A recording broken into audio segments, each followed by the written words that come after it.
What is the most common claim that is found in criminal post-conviction proceedings?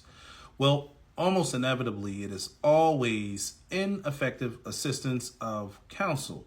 Now, that's just not confined to your trial counsel, but it also carries over to your appellate counsel.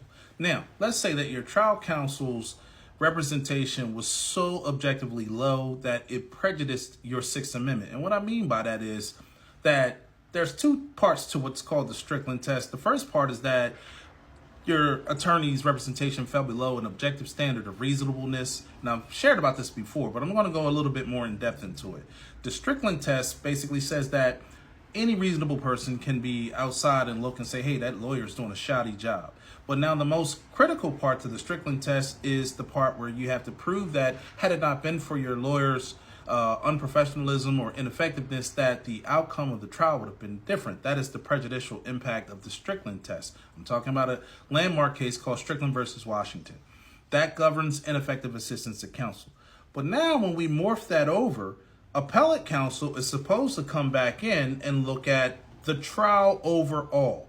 And when they're looking at the trial overall, most jurisdictions do not allow for you to raise claims of ineffective assistance of counsel on direct appeal.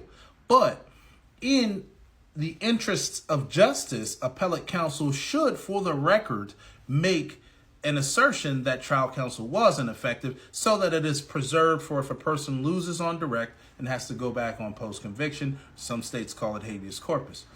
Now, appellate counsel has an ongoing obligation to prosecute or defend you. And when I mean prosecute, those things that are favorable for your defense and show where the errors of the trial may have taken place.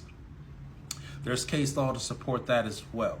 Now, let's double back down to just the most basic, trial counsel being ineffective. Courts will always look to the Strickland test, and it's very hard to prove that. But there is a case, the United States versus Chronic. All right, United States versus Chronic kind of lightened up all of the responsibility that is put on the defendant to prove that counsel's representation was prejudicial. What the Chronic case says is that if we can just show that your trial counsel did not subject the prosecution's test to a meaningful adversarial testing, then that person's prejudice is presumed. And you thus do not have to prove that part of Strickland, which is difficult to prove. So I know that's a mouthful, but I wanted to drop that because that's the most common aspect that you're going to see when a person is trying to move forward through post-conviction, ineffective assistance of counsel. Have a great day.